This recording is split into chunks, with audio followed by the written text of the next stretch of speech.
अस्सलाम वालेकुम students, welcome to my video. आज के वीडियो में हम थ्योरी ऑफ ऑटोमेटा CS402 के लेक्चर नंबर 13 को कवर करेंगे। फर्स्ट हमारे पास यहाँ पर एक एग्जांपल गिवन है जहां पर हमें कुछ रेगुलर एक्सप्रेशंस दी गई हैं और हमें इन दोनों रेगुलर एक्सप्रेशंस का यूनियन लेना है। अभी आप पहले समझे, फर्स्ट हमें गिवन है R1 इक्वल, अब यहाँ पे A प्लस B, इसके साथ में स्टैटिक यानी हमें यहाँ से स्ट्रिंग को जनरेट कराना है, उसके बाद A। अब सबसे पहले तो हम यहाँ से A को जनरेट कराएंगे।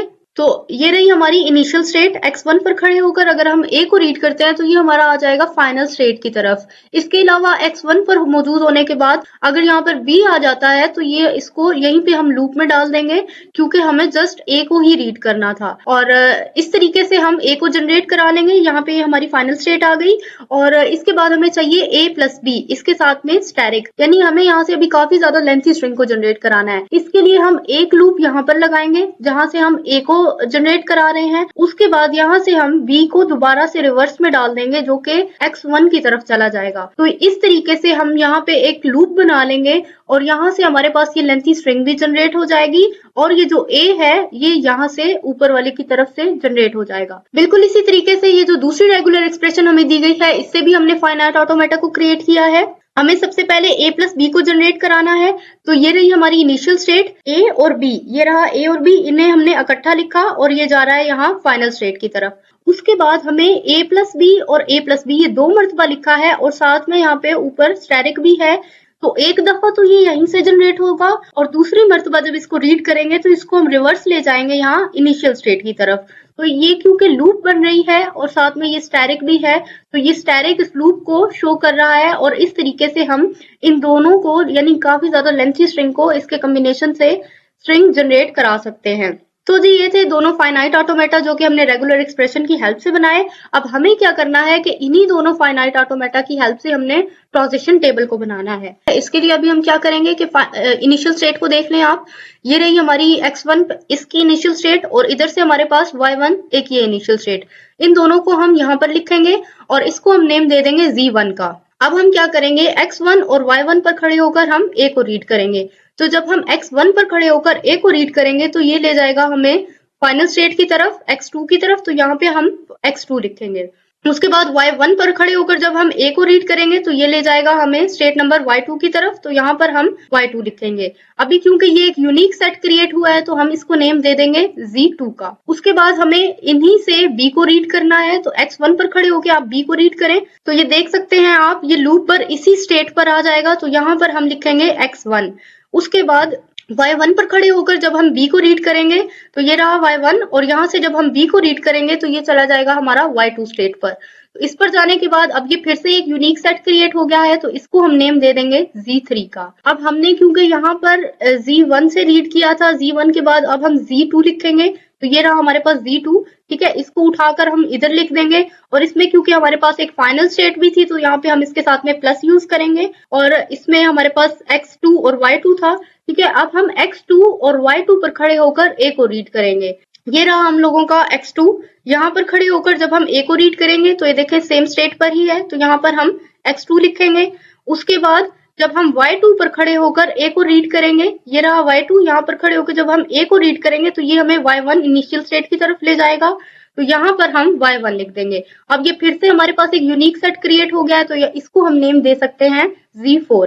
उसके बाद हम ये जो सेम वैल्यूज हैं x2 और y2, इस पर खड़े होकर जब हम b को रीड करेंगे तो x2, ये रहा x2, यहाँ पर खड़े होकर जब हम b को रीड करेंगे तो ये चला जाएगा x1 की तरफ, तो ये आ जाएगा यहाँ पर x1। उसके बाद जब हम y2 पर खड़े होकर b को रीड करेंगे तो ये रहा जी y2, यहाँ पर खड़े होकर जब हम b को रीड करेंगे तो ये आ जाएगा y1 की तरफ। अब ये सेट हम लोग पहले भी बना चुके थे x1 और y1 का, जिसका नाम हमने पहले से z1 दिया था, तो यहाँ पर हम सेम नेम दोबारा से लिख देंगे। अब हमने z1 और z2 को रीड आउट कर लिया है, उसके बाद में अब हम z3 को रीड आउट करेंगे। तो ये रहा हमारे पास z3, हम यहाँ से उठा के इसको यहाँ लिख देंगे। अब यहाँ पे हमारे पास x1 और y2 है। अब x1 और y2 को जब हम इसको a से रीड करेंगे तो ये x2 पर चला जाएगा, तो ये हमने x2 को यहाँ पर लिख दिया। फिर इसी तरह जब हम y2 को a से रीड करेंगे तो ये रहा y2, जब हम इसको a से रीड करेंगे तो ये y1 की तरफ आ जाएगा, ठीक है। यहाँ पे हम लिख देंगे y1, इसको हम नेम दे देंगे z4 का। उसके बाद x1 और y2 इसको जब हम b से रीड करेंगे तो ये रहा हमारे पास x1, b से रीड करने के बाद ये सेम स्टेट पर है, तो यहाँ पर हम x1 लिखेंगे। उसके बाद जब y2 को हम b से रीड करेंगे तो ये रहा y2, जब हम इसको b से रीड करेंगे तो ये y1 की तरफ चला जाएगा और इस तरीके से हमारा x1 और y1 दोबारा से क्रिएट हो जाएगा। इसको ऑलरेडी नाम हम z1 का दे चुके हैं, तो यहाँ पर हम z1 लिखेंगे। अब z3 के बाद हमने z4 का सेट यहाँ पे एक हमारे पास बना था, हम z4 को इसके नीचे लिखेंगे। अब यहाँ पे हमारे पास x2 और y1 है। अब इसको हम बारी बारी a और b से रीड करेंगे। जब हम x2 को a से रीड करेंगे तो ये रहा x2, इसको जब हम a से रीड करेंगे तो ये सेम स्टेट पर रहेगा, ठीक है। तो यहाँ पर हम x2 लिखेंगे। उसके बाद y1 को जब हम a से रीड करेंगे, ये रहा y1, जब हम इस पे a रीड करेंगे तो ये चला जाएगा y2 की तरफ। ये हमारा x2 और y2 आ गया। इसका नेम ऑलरेडी हमने z2 दे रखा था, तो यहाँ पर हम z2 लिखेंगे। उसके बाद हम x2 और y1 को b से रीड करेंगे। ये रहा जी x2, जब हम यहाँ पर खड़े होके b से रीड करेंगे तो ये हमारे पास x1 आ जाएगा, ठीक है। x1 को हम यहाँ पर लिखेंगे और y1 को जब हम b से रीड करेंगे तो ये हमारे पास आ जाएगा y2। तो इस तरीके से हम यहाँ पर y2 लिखेंगे और इसका नेम हम ऑलरेडी z3 दे चुके थे, तो हम यहाँ पर z3 लिखेंगे। अब आप लोग देख सकते हैं कि z4 तक हमने ऑलरेडी सब स्टेट्स को रीड कर लिया है। अब यहाँ पे हमारे पास मजीद कोई z5 नेम का डेटा जनरेट नहीं हुआ, देन इट्स मीन यहाँ पर हमारा टेबल जो है कंप्लीट हो चुका है। अब हमें क्या करना है कि इस ट्रांजिशन टेबल की हेल्प से एक ट्रांजिशन ग्राफ बनाना है। सेम प्रोसीजर को हम फॉलो करते हुए ग्राफ बनाएंगे। ये रहा हमारे पास z1, ठीक है। z1 से जब हम a को रीड करेंगे तो ये z2 के पास चला जाएगा, तो ये रहा z1, a को रीड किया, ठीक है, ये आ गया z2 पर। उसके बाद z1 पर खड़े होकर आप b को रीड करें तो ये जाएगा z3 पर। ये रहा z1, b को रीड किया तो ये आ गया जी z3 पर। अब इसी तरह z2 पर खड़े होकर आप a को रीड करें तो ये रहा z2, a को रीड करेंगे तो ये आ जाएगा z4 पर, ये वाला, ठीक है। तो ये यहाँ से यहाँ पर आ जाएगा। उसके बाद आप z2 पर खड़े होकर b को रीड करें, ये रहा z2, जब हम b को रीड करेंगे ये आ जाएगा z1 पर, ये आ गया z1। उसके बाद अब आप z3 पर खड़े होकर रीड करें a को तो ये आ जाएगा z4 पर, ये है जी z3, a को रीड करेंगे हम, ये आ गया z4। उसके बाद आप z3 पर खड़े होकर जब b को रीड करेंगे तो ये z1 की तरफ चला जाएगा। ये रहा z3, b को रीड किया और ये आ गया z1 की तरफ। बिल्कुल इसी तरीके से z4 पर खड़े होकर जब आप a को रीड करेंगे तो ये z2 की तरफ चला जाएगा। तो ये रहा z4, a को रीड करना है हमें तो ये आ गया z2 की तरफ। इसी तरह z4 पर खड़े होकर b को रीड करने के बाद ये z3 पर चला जाएगा। तो ये रहा z4, b को रीड किया तो ये आ गया z3 पर, जो कि हमारी फाइनल स्टेट भी है। और इसमें हमारे पास क्या था कि आप देख सकते हैं z1 ये हमारी इनिशियल स्टेट और बाकी z2, 3 और 4 ये तीनों हमारी फाइनल स्टेट्स बनती हैं, ठीक है। तो इस तरीके से हमने ये हमारा ट्रांजिशन टेबल था, इसकी हेल्प से हमने इस ग्राफ को जनरेट किया है। तो अब हम कह सकते हैं कि ये जो हमारा R1 और R2 है, हमने इन दोनों का यूनियन लिया है और यूनियन लेने के बाद हमने इन्हें मिलाकर एक फाइनाइट ऑटोमेटा को क्रिएट कर लिया है। अब सेम प्रोसीजर इस एग्जांपल में भी फॉलो किया गया है। यहाँ पर हमें दो रेगुलर एक्सप्रेशंस दी गई हैं। पहली का नेम है R1, दूसरी का नेम है R2। पहली रेगुलर एक्सप्रेशन में हमें a प्लस बी, दोबारा से a प्लस बी और इसके साथ में स्टेरिक। इसके लिए हम क्या करेंगे, x1 जो कि हमारी इनिशियल स्टेट भी है और यही हमारी फाइनल स्टेट होगी। यहाँ से जब हम पहली दफा a प्लस बी को जनरेट कराएंगे तो ये ले जाएगा हमें x2 की तरफ। तो इस x से ये a प्लस बी दोनों को रीड आउट करेगा। उसके बाद हमें दोबारा से a प्लस बी को रीड आउट करना है तो ये यहाँ से वापस आ जाएगा रिवर्स में x1 स्टेट की तरफ। अब यहाँ पे क्योंकि ऊपर स्टैटिक का सिंबल भी था तो ये क्योंकि लूप बन गई है, तो इस तरीके से हम यहाँ पे काफी ज्यादा स्ट्रिंग को रैंडमली जनरेट करा सकते हैं। उसके बाद हमारे पास है जी x2 में हमारे पास क्या है, a प्लस बी। तो सेम काम हम यहाँ पर करेंगे। ये रही हमारी इनिशियल स्टेट और ये रही हमारी फाइनल स्टेट। अब इनिशियल स्टेट और फाइनल स्टेट को अलग अलग बनाने का मकसद ये था कि यहाँ पर आप देखें a प्लस बी को एक मर्तबा अलग से लिखा गया है और ये जो ब्रैकेट है ये वाली, इसके साथ में स्टैरिक है, इन दोनों को इन्होंने अलग से जनरेट कराया है।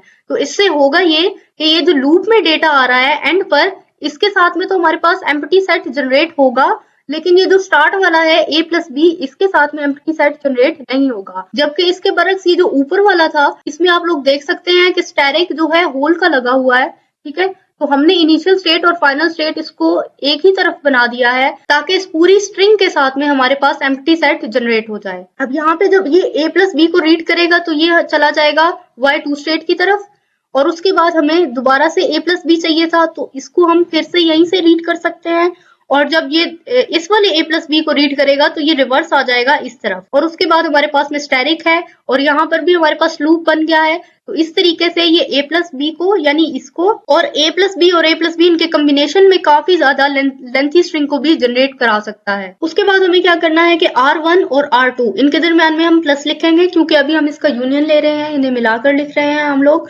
तो हम इन दोनों फाइनाइट ऑटोमेटा की हेल्प से बनाएंगे ट्रांजिशन टेबल।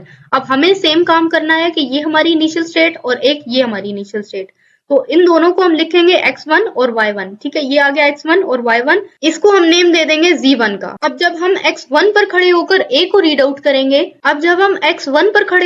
a को रीड आउट करेंगे, तो ये चला जाएगा x2 की तरफ। ठीक है, तो इसी तरह हमने यहाँ पर x2 लिखा। इसी तरह जब हम y1 पर खड़े होकर a को रीड आउट करेंगे तो ये जाएगा y2 की तरफ, तो ये रहा y1। ठीक है, a को रीड किया तो ये आ गया y2 की तरफ, जो कि हमने यहाँ लिख दिया है। अब x2 और y2 ये हमारे पास यूनिक सेट क्रिएट हुआ, इसको नेम हमने दे दिया z2 का। उसके बाद अब हम x1 और y1 पर खड़े होकर जब हम b को रीड आउट करेंगे तो हमारे पास x2 और y2 आ जाएगा। ठीक है, इसको भी आप देख लें, ये रहा x1। जब हमने b को रीड किया तो ये आ गया x2 पर, यहाँ पे हमने लिखा x2। इसी तरह y1 पर खड़े होकर जब हम b को रीड कर रहे हैं तो ये आ गया जी हमारे पास y2। ठीक है, यहाँ पर हम y2 लिखेंगे। तो सेम डेटा हम पहले क्रिएट कर चुके हैं, इसका नेम हमने z2 दिया था, तो यहाँ पर भी हम z2 को दोबारा लिख देंगे। अब क्योंकि यहाँ पे हम 1 को हमने रीड किया है, उसके बाद ये जो z2 वाली वैल्यूज है उसको उठा के हम नीचे वाली रो में लिखेंगे। अब हम इन्हें रीड आउट करेंगे x2 और y2 को a से, तो ये है जी हमारे पास x2। जब हम इससे a को रीड करेंगे तो ये चला जाएगा फाइनल स्टेट की तरफ, जो कि x1 है। ठीक है, x1 को हम यहाँ पर लिखेंगे।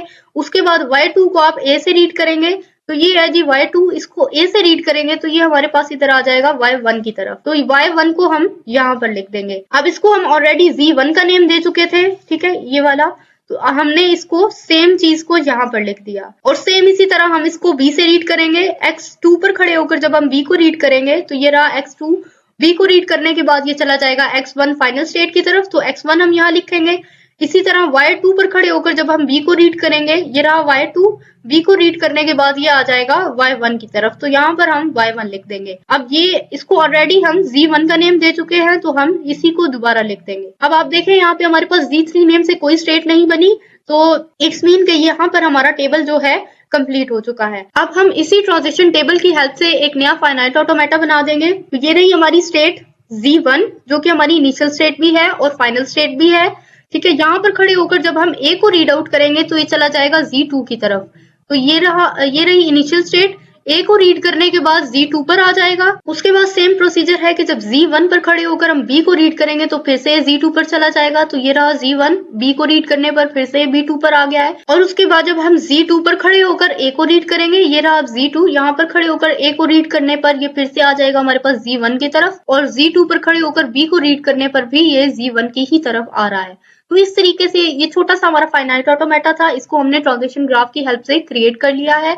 अब हम कह सकते हैं कि R1 और R2 का ये हमारा यूनियन हो गया। उसके बाद ये हमारे पास टॉपिक है method to concatenation of two finite automata. यहाँ पे हमने क्या किया है कि दो फाइनाइट ऑटोमेटा जो है उन्हें हमने कॉन्केटिनेट किया है। अब आप पहले समझें कि हमने पीछे जितनी भी एग्जांपल्स पढ़ी उसमें हमने क्या किया था, फाइनाइट ऑटोमेटा का यूनियन लिया था। अब इन दोनों में फर्क ये है कि यूनियन और कॉन्केटिनेशन में दोनों में हम इनको मिलाकर ही लिखते हैं, लेकिन यूनियन में हम इसकी तरतीब नोटिस नहीं करते। हमने जिस तरीके से भी उसको समझा सीधा सीधा हमने उसको मिलाकर लिख दिया। लेकिन कॉन्केटिनेशन में क्या करेंगे, हम उसको एक सीक्वेंस के साथ मिलाएंगे। अब ये सेम एग्जांपल है जो कि हमने लेक्चर नंबर 12 में भी पढ़ी। ठीक है, आप इसको पीछे से भी समझ सकते हैं कि ये वाले ग्राफ हमने किस तरीके से बनाए थे। यहाँ पर सिंपल हमने एक लूप जनरेट की थी a प्लस बी वाली। ठीक है, ये लूप आ गई। उसके बाद हमने b को जनरेट किया था, तो ये यहाँ से b आ गई। ठीक है, डिटेल में आप पिछले लेक्चर से समझिएगा। और ये हमारे पास डबल a था, तो ये हमने इस तरीके से डबल a को रीड आउट किया था। और एक लूप हमने ये स्टार्ट में लगाई थी और एक लूप हमने यहाँ एंड में यूज की थी। तो इस तरीके से हमने इन दोनों रेगुलर एक्सप्रेशन से इन दोनों फाइनाइट ऑटोमेटा को क्रिएट किया था। ठीक है, अब हम इसको कॉन्केटिनेशन में क्या करेंगे कि हम इसको इस तरतीब से मिलाकर लिखेंगे कि उसका वो यूनियन नहीं बल्कि कॉन्केटिनेशन कहलाएगा। अगर पेपर में आपको कहा जाता है कि आपने यूनियन लेना है तो आप लेक्चर नंबर 12 के अकॉर्डिंग उस डायग्राम को बनाएंगे, और अगर पेपर में आपको कहा जाता है कि आपने उसका कॉन्केटिनेशन लेना है तो ये वाला जो लेक्चर नंबर 13 है आप इसके अकॉर्डिंग इस डायग्राम को बनाएंगे।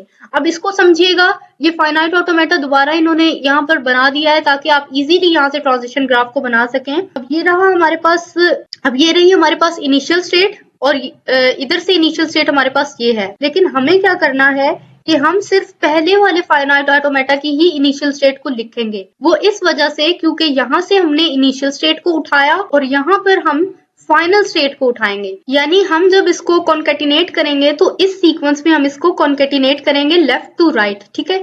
यहाँ से हम इसकी इनिशियल स्टेट को पिक करेंगे और यहाँ से हम इसकी फाइनल स्टेट को पिक करेंगे। तो इनिशियल स्टेट में हमारे पास थी जी x1, हमने x1 को पिकअप किया।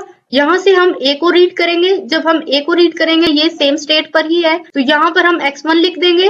अब इसको हम नेम दे देंगे z1 का, ठीक है। जिस तरीके से हमने इसको यहाँ पर नेम दिया z1 का, वही नेम हम यहाँ लिख देंगे। अब यहाँ पे माइनस भी यूज हुआ है क्योंकि ये इनिशियल स्टेट है, इसलिए x1 पर खड़े होकर b को रीड करेंगे तो ये रहा x1। जब हम b को रीड करेंगे तो हमारे पास स्टेट आ जाएगी x2, ठीक है। अब हमारे पास x2 क्योंकि स्टेट आई है और हमें क्या करना था, इसको कॉन्केटिनेट करना था, मिलाकर लिखना था, तो ये इसकी एंड स्टेट फाइनल स्टेट, ठीक है। यहाँ से इन दोनों को हम मिलाकर लिखेंगे। मकसद ये कि जब भी हमारे पास x2 यहाँ पर जवाब में आएगा तो क्योंकि हमने कॉन्केटिनेट कर रहे हैं इसके साथ में ही हम y1 भी लिख देंगे। तो सेम काम हमने यहाँ किया, साथ में हम लिखेंगे y1। अब ये क्योंकि हमारे पास यूनिक सेट क्रिएट हो गया है तो इसको हम नेम दे सकते हैं z2 का। तो उसके बाद हमें z2 को उठाकर यहाँ पर लिखना है इस रो में। अब हम z2 को रीड आउट करेंगे। अब z2 में हमारे पास क्या है, x2 और y1। x2 को रीड करेंगे हम a से, ये है जी x2। a को रीड करने पर ये हमारे पास x1 की तरफ आ जाएगा तो ये आ गया जी x1। उसके बाद हम y1 को रीड करेंगे a से, ये है जी हमारे पास y1। a को रीड करने के बाद ये y2 की तरफ चला जाएगा, ठीक है। तो ये y2 आ गया।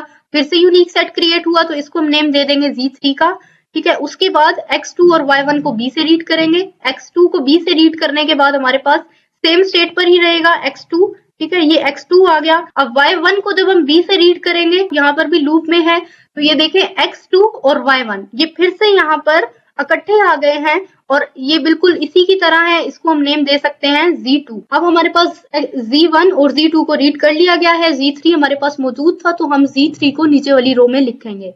अब यहाँ पर लिखने के बाद हम इसको फिर से रीड करेंगे, x1 और y2 को a से, ये रहा x1। a से रीड करने पर ये इसी स्टेट पर है तो यहाँ पर हम x1 लिखेंगे। उसके बाद y2 को a से रीड करने पर ये रहा जी हमारे पास y2। a से जब हम इसको रीड करेंगे तो ये हमारा आ जाएगा y3 की तरफ, तो जी ये आ गया हमारा y3। अब ये फिर से हमारे पास यूनिक सेट क्रिएट हुआ है तो हम इसको नेम दे सकते हैं z4 का। अब उसके बाद हम फिर से x1 और y2 को b से रीड करेंगे, ये है जी x1। b से रीड करने पर ये आ गया है हमारे पास x2 की तरफ, ये आ गया x2। उसके बाद y2, इसको b से रीड कर लें, ये y2। और जब हम इसको b से रीड करेंगे तो ये आ जाएगा हमारे पास y1, ठीक है। तो इस तरीके से हम यहाँ पर y1 लिखेंगे जो कि सेम इन्हीं सेट्स के इक्वल है, इसको हम सेम नेम देंगे z2। अच्छा, 3 तक हम लोगों ने रीड कर लिया और z4 अभी हमारे पास क्रिएट हो गया था। अब हम इसको नीचे वाली रो में लिख देंगे। अब यहाँ पर हम सेम काम करेंगे, x1 और y3 इसको दोबारा a से रीड करेंगे। x1 को a से रीड करने पर सेम स्टेट पर है, ये x1 ही आ जाएगा। y3 को जब हम a से रीड करेंगे, ये रहा हमारा y3। a से रीड करने पर ये y3 पर ही है, इसको हम z4 का नेम देंगे। उसके बाद जब हम z4 को b से रीड करेंगे तो z4 में हमारे पास क्या था, x1। ये इसको जब हम b से रीड करेंगे तो ये x2 पर आ जाएगा, ये x2। अच्छा, और हम लोगों ने पढ़ा था कि जैसे ही हमारे पास x2 आएगा उसके साथ में ही हम y1 भी लिखेंगे क्योंकि हम इन दोनों को कॉन्केटिनेट कर रहे हैं। तो सेम काम हम यहाँ पर करेंगे, x2 के साथ में हमने लिखा y1। उसके बाद जब हम y3 को b से रीड करेंगे तो ये है जी y3। b से रीड करने के बाद ये सेम स्टेट पर है, यहाँ पर हमारे पास y3 आ जाएगा। उसके बाद में z5 है हमारे पास, जो कि यहाँ पर एक यूनिक स्ट्रिंग जनरेट हुई थी। अब z3 में हमारे पास एक तो x2 है, यहाँ पर खड़े होकर हमें a को रीड करना है। a को जब हम रीड करेंगे तो ये आ जाएगा x1 पर, तो यहाँ पर हम x1 लिखेंगे। y1 पर खड़े होकर a को रीड किया, ठीक है, ये y1 a को रीड किया तो ये आ गया y2 पर। उसके बाद y3 पर खड़े होकर a को रीड किया, ये देखें, तो ये आ गया हमारे पास y3 पर। और ये फिर से एक यूनिक स्ट्रिंग जनरेट हो गई, इसको हम z6 का नेम दे सकते हैं। उसके बाद इसी सेट पर खड़े होकर आप b को रीड आउट करें, ठीक है, तो ये बाकी टेबल भी सेम इसी तरीके से बनाया गया है, ये आप एक मरतबा खुद देख लीजिएगा, सेम प्रोसीजर है। अब हम यहाँ से आपको समझा देते हैं। अब हमने क्या करना है कि इस ट्रांजिशन ग्राफ की हेल्प से हमने फाइनाइट ऑटोमेटा को बनाना है। अब इसका भी सेम सिंपल प्रोसीजर है। Z1 पर खड़े होकर अगर हम A को रीड करेंगे तो ये हमारे पास Z1 पर ही रहेगा, मतलब यहाँ पे हमें एक लूप लगा देनी है। Z1 को अगर हम B से रीड करेंगे तो ये Z2 आएगा, Z1 को B से रीड किया तो Z2 आ गया हमारे पास। इसी तरह Z2 से जब हम A को रीड करेंगे, ये रहा Z2, A से रीड करने के बाद ये Z3 आ गया स्टेट पर। Z2 पर खड़े होकर आप B को रीड करेंगे तो ये चला जाएगा हमारे पास Z2 पर ही होगा, यानी यहाँ पे एक लूप बन जाएगा। तो ये इस तरीके से, जो कि हमने पीछे वाले लेक्चर्स में भी आपको ऑलरेडी समझाया कि किस तरीके से हम ट्रांजिशन टेबल से फाइनाइट ऑटोमेटा को क्रिएट करते हैं। आप इसको एक मरतबा बेशक खुद ही देख लीजिएगा, ये बहुत इजी है, आपको खुद ही समझ में आ जाएगा क्योंकि वीडियो काफी ज्यादा लंबी होती जा रही है। तो यहाँ पर जी हम लोगों का लेक्चर नंबर 13 जो है कंप्लीट होता है। आई होप स्टूडेंट्स आपके सभी कॉन्सेप्ट क्लियर हो गए होंगे। फिर भी अगर आपका कोई क्वेश्चन है और आप मुझसे पूछना चाहते हैं तो आप कमेंट सेक्शन में मुझसे पूछ सकते हैं। Thanks for watching my video. Allah Hafiz.